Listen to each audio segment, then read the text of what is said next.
lo que soy, Señor, todo lo que tengo es tuyo. Yo quiero menguar para que crezcas tú. Yo quiero más de ti. Yo quiero más de ti. Sí, Señor, eso es el anhelo de mi corazón. Y habitar en tu presencia.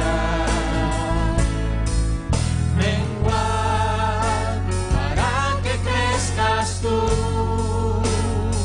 Y cada día ser más como tú.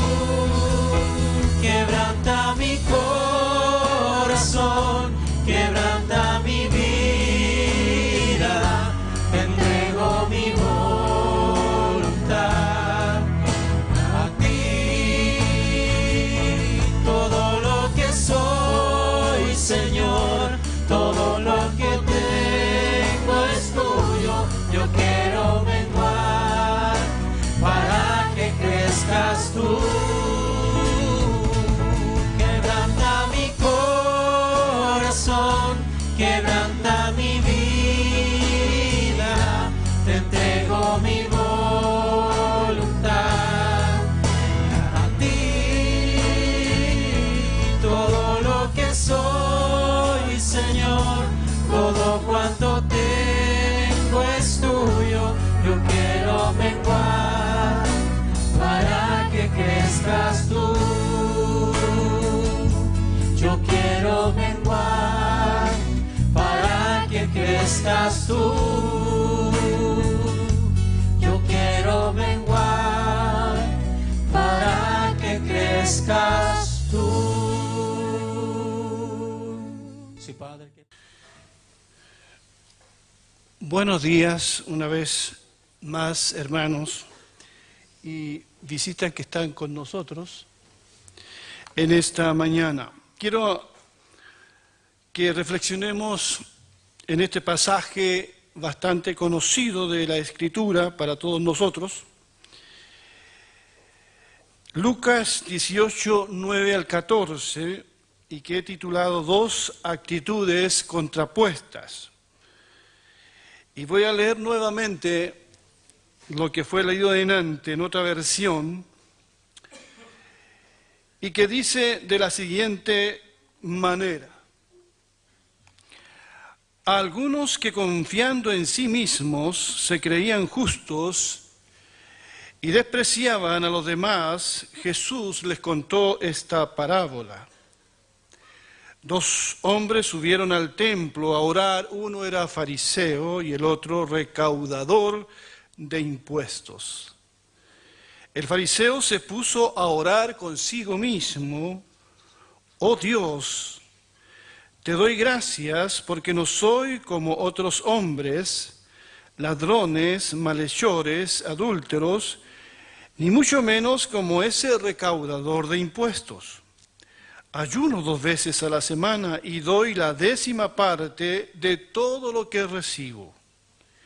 En cambio, el recaudador de impuestos, que se había quedado a cierta distancia, ni siquiera se atrevía a alzar la vista al cielo, sino que se golpeaba el pecho y decía: oh Dios, ten compasión de mí, que soy pecador.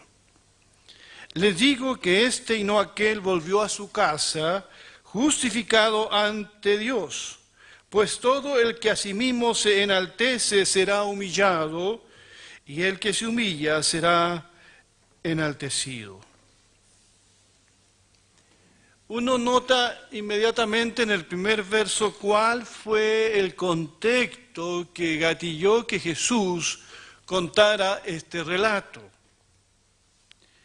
El Señor observa. Él era muy bueno para observar.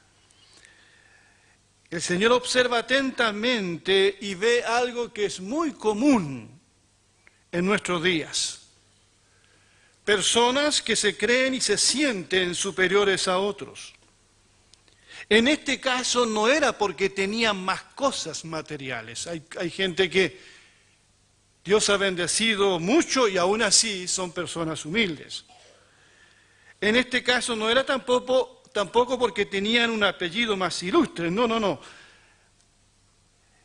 Estas personas se sentían superiores a los demás porque se consideraban a sí mismas buenas personas, personas intachables, mejores que el resto, éticamente hablando. Y eran personas que por lo mismo se justificaban a sí mismos. En este caso puede ser que el hecho de que este hombre haya sido fariseo ayudara a sentirse así, superior. Porque ustedes saben que los fariseos eran un grupo religioso que formaban un club aparte. Se creían la flor y nata de la nación. Eran extremadamente legalistas. Y despreciaban, y como dice el texto, despreciaban así a quienes no eran como ellos. Y siempre andaban husmeando por ahí tratando de cazar a alguien en algún pecado. Ni el Señor Jesucristo se pudo escapar del escrutinio de los fariseos. Y como dice el Evangelio, despreciaban a quienes no eran como ellos. Realmente este tema de quién es mejor que el otro es algo complicado. Las comparaciones siempre han sido odiosas. El creerse más bueno, más justo, más espiritual que otro. Eso es no conocerse realmente a sí mismo. Es no conocer a Dios. Es ser ciego en cuanto a uno mismo, es orgullo, es arrogancia. Cuando el hijo pródigo llegó de vuelta a su casa, ¿se acuerdan la historia del hijo pródigo? El hermano mayor encaró a su padre con estas palabras: fíjate cuántos años te he servido sin desobedecer jamás tus órdenes. ¿Puede alguien decir eso? Yo jamás te he desobedecido. ¿Hay alguien que puede decir, un hijo puede decir a su padre, yo jamás, papá, te he desobedecido? ¿Alguien lo puede decir eso?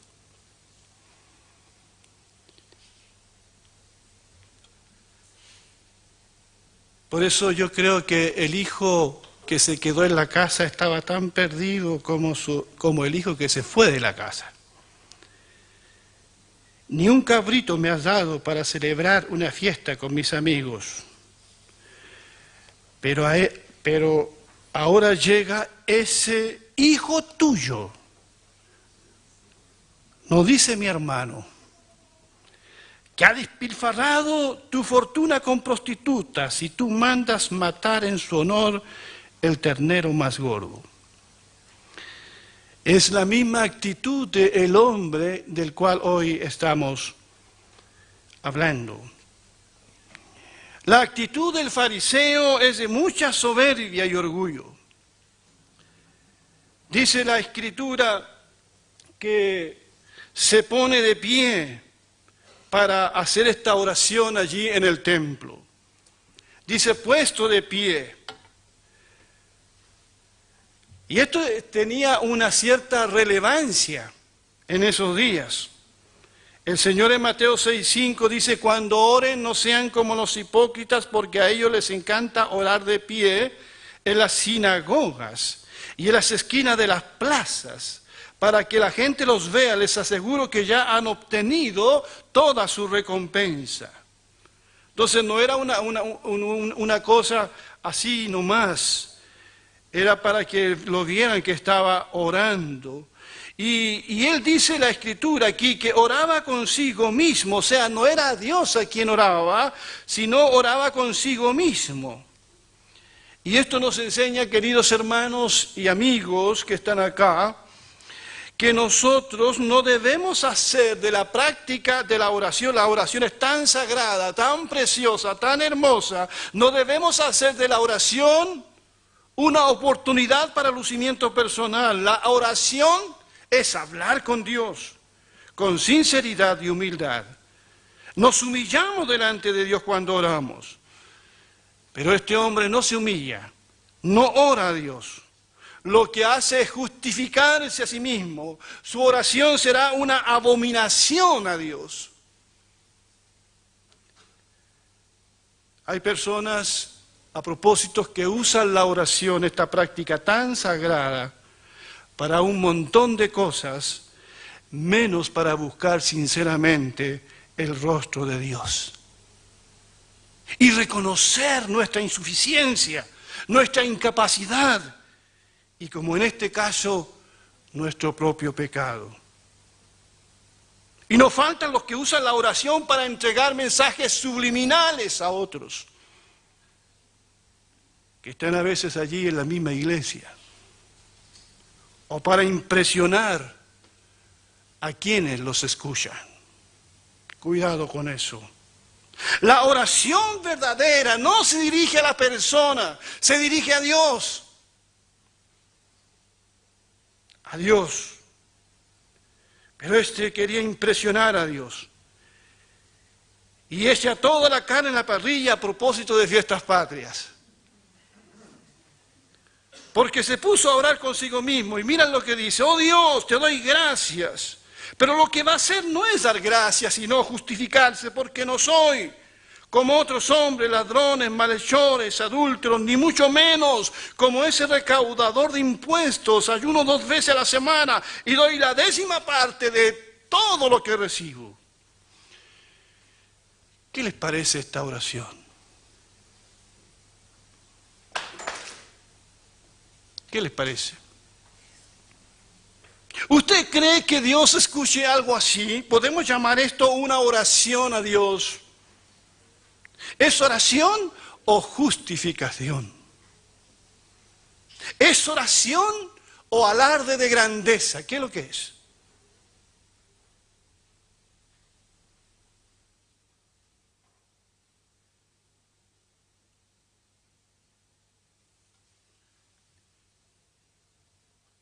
Analicemos un poquito esta oración.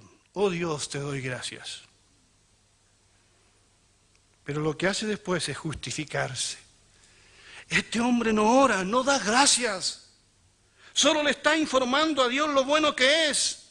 Otros hombres son ladrones, malhechores, adúlteros, él no. Cuando nosotros nos presentamos delante del Señor, no nos presentemos como personas justas y buenas, superiores a otros, porque Dios ve mucho más de lo que nosotros vemos. ¿Cuántos dicen amén? Ni mucho menos, dice, como este recaudador de impuestos. Yo no creo que piense así de este hombre porque le cobrara los impuestos. Porque ustedes saben que los cobradores de impuestos tenían mala fama y eran despreciados tanto por los judíos como por los romanos. Recibían piedras de ambos lados. Es interesante que en su ministerio el Señor Jesucristo se encontró con 2 recaudadores de impuestos, ¿se acuerdan? Uno se llamaba, ¿cómo se llamaba uno? A ver. Mateo, muy bien, ¿y el otro? Zaqueo, excelentes alumnos. Y curiosamente, el Señor a ambos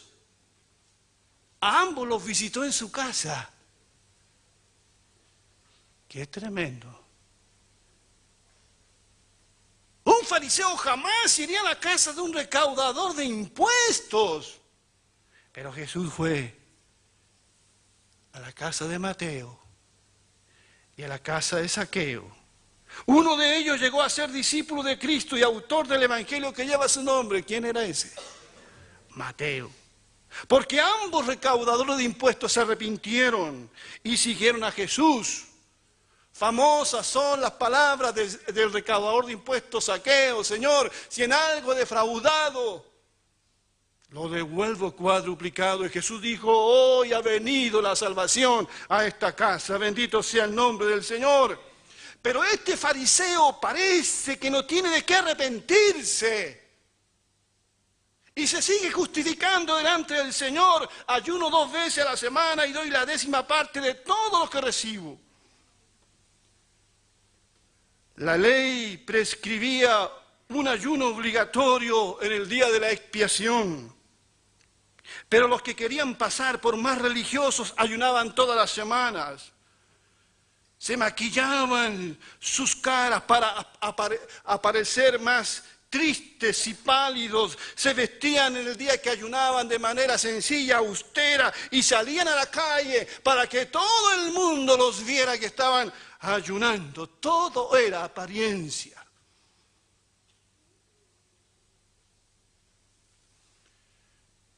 Saulo de Tarso cayó en lo mismo antes de conocer a Jesucristo. Cuando escribe a los filipenses, les dice: nos enorgullecemos en Cristo y no ponemos nuestra confianza en nuestros esfuerzos humanos. Yo mismo, dice, tengo motivos para tal confianza. Si cualquier otro cree tener motivo para confiar en esfuerzos humanos, yo más, dice Pablo. Circuncidado el 8º día del pueblo de Israel, de la tribu de Benjamín, la mejor, hebreo de pura cepa. En cuanto a la interpretación de la ley, fariseo, igual que este fariseo. En cuanto al celo, perseguidor de la iglesia. En cuanto a la justicia que exige la ley, me considero intachable.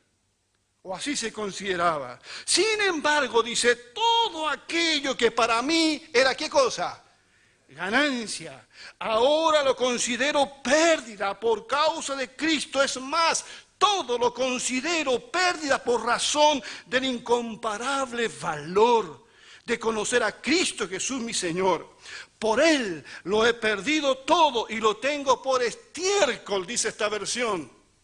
Otra versión dice: lo tengo por basura a fin de ganar a Cristo y encontrarme unido a Él.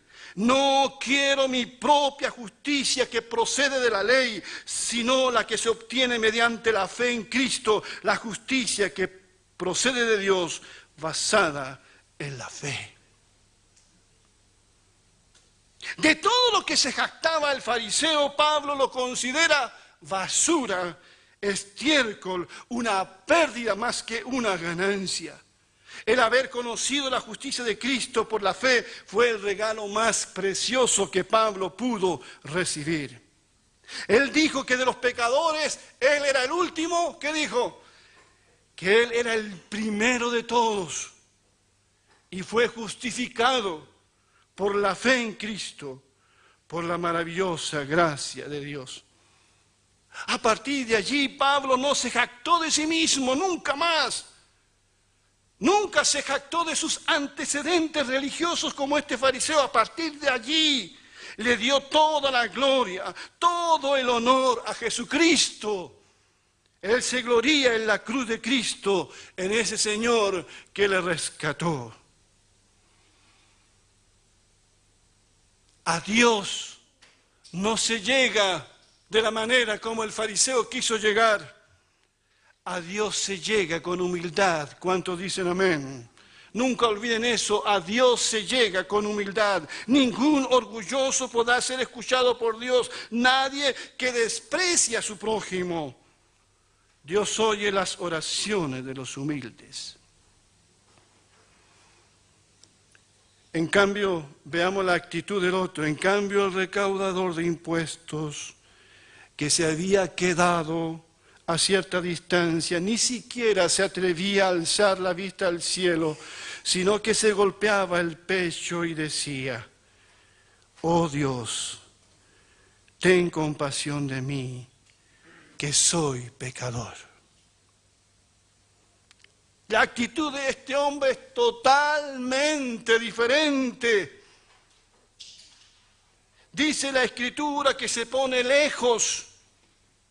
Ni siquiera se acerca al altar, está cabizbajo, avergonzado de sí mismo, porque es el hijo pródigo que vuelve, se golpea el pecho en señal de arrepentimiento y hasta posiblemente como una forma de autocastigarse. Y hace una oración muy corta, sin rodeos, sin excusas. Oh Dios, dice, ten compasión de mí, que soy un pecador. No se justifica ante Dios, no se compara con nadie, se ve delante de Dios como un pecador que es. Hermanos y hermanas, si nos comparamos con nuestro vecino, con nuestro colega, si nos comparamos con quienes han violado la ley, posiblemente nos encontraremos muy buenas personas y podríamos pensar que eso es suficiente, que eso es suficiente para Dios, pero nunca será suficiente. Lo único que Dios escucha es esta oración: Dios, ten compasión de mí que soy pecador. Note que no dice, ten compasión, oh Dios, si es que he pecado. No dice eso. A veces nuestras confesiones, cuando van acompañadas, dicen si es que, no son sinceras. Muchas oraciones llevan ese si es que, como una forma de excusarse, de justificarse. No, él dice, ten compasión de mí, oh Dios, porque soy un pecador. Esta es la oración que Dios escucha, al corazón contrito y humillado, el Señor que dice, no despreciará. Si confesamos nuestros pecados, Él es fiel y justo para perdonar nuestros pecados y limpiarnos de toda maldad. La actitud de muchas personas hoy, personas que están fuera de la iglesia y a veces dentro de la iglesia, es la actitud del fariseo. Vivimos en medio de una generación en nuestro país que se siente muy buena persona. ¿Quién hoy día no es una buena persona? ¿Quién no lo es? Y decimos, qué buena persona es esta persona, ¿verdad? Es la actitud del chileno de hoy. Vivimos en una sociedad progresista que no tiene nada que reprocharse, que se felicita a sí mismo por sus logros, que no tiene conciencia de que ha pecado contra Dios, que no agacha la cabeza como este publicano en señal de vergüenza, sino que levanta la cabeza para desafiar a Dios. Una generación que sí es buena.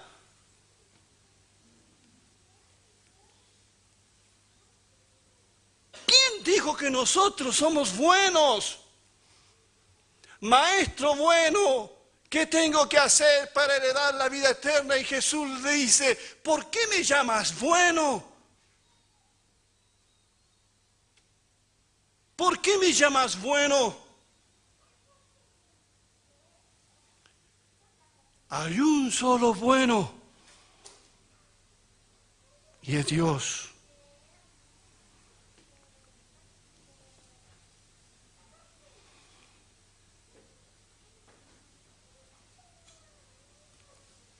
Frente a todo este panorama, debiéramos tener la actitud de Nehemías. Estamos estudiando con un grupo de hermanos los miércoles el liderazgo basado en Nehemías. Nehemías, un hombre de Dios. Podríamos decir que Nehemías era una buena persona. Pero él no se considera así, aunque era una buena persona. Considerado así por su gente.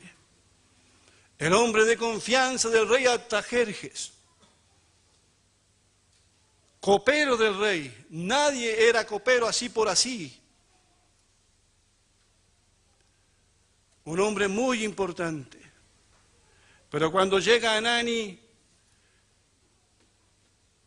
allí donde está Nehemías en el exilio y le cuenta la situación de Jerusalén, que los muros todavía están sin construirse. Cuando Nehemías escucha eso, dice la Biblia que siente dolor en su corazón y llora por la situación que está viviendo su pueblo, más de 1500 kilómetros de donde él está. Y ora al Señor y dice, Padre, perdónanos, confesamos nuestros pecados, nos hemos rebelado contra ti. En esta oración de confesión, la actitud de Nehemías es la misma de este recaudador de impuestos. Dios, ten misericordia de nosotros porque hemos pecado. Nehemías no se queda afuera.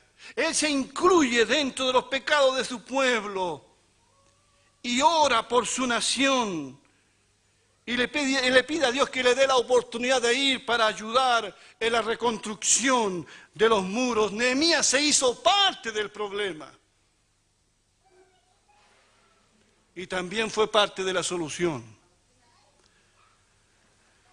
Es la actitud que Dios quiere ver en cada uno de nosotros.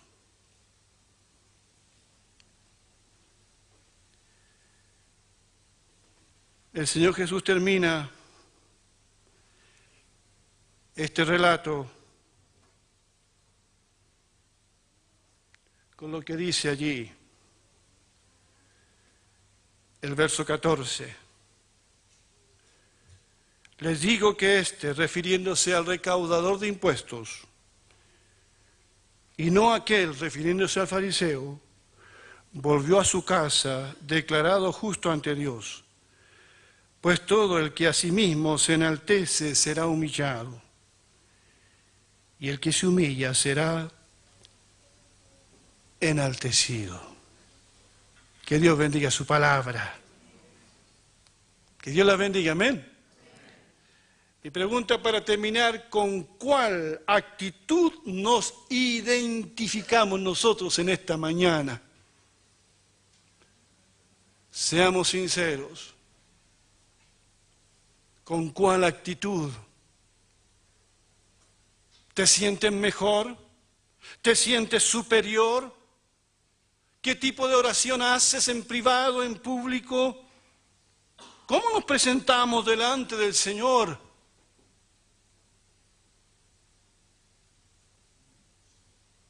A veces me cuesta juzgar al mundo, me cuesta juzgar a las autoridades del país, me cuesta juzgar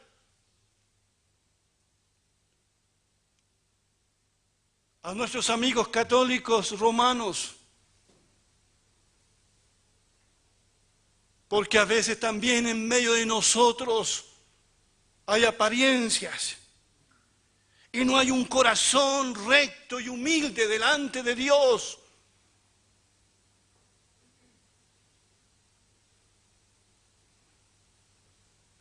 Hay mucha justificación propia, mucho de apuntar y no mirarse a sí mismo y decir, Señor, esto es lo que soy, esto es lo que he hecho, y acudo a ti como un pecador, y miro esa cruz donde diste tu vida por mí, y te pido perdón por mis pecados sin justificarme, sin excusarme. Esa es la oración. Esa es la única actitud que Dios quiere. Lo demás es nada. Lo demás es perder el tiempo. Lo demás es engañarnos a nosotros mismos.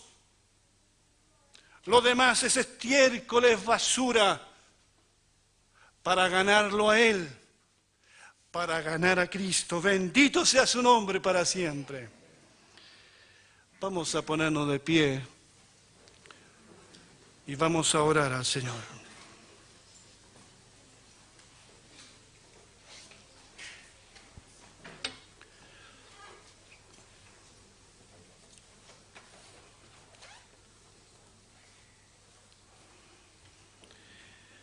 Gracias, Señor.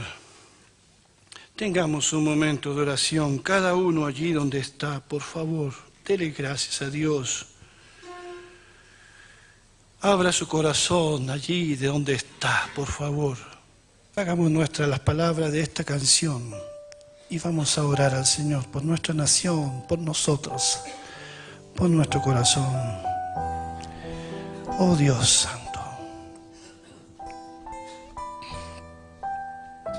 Gracias, Señor.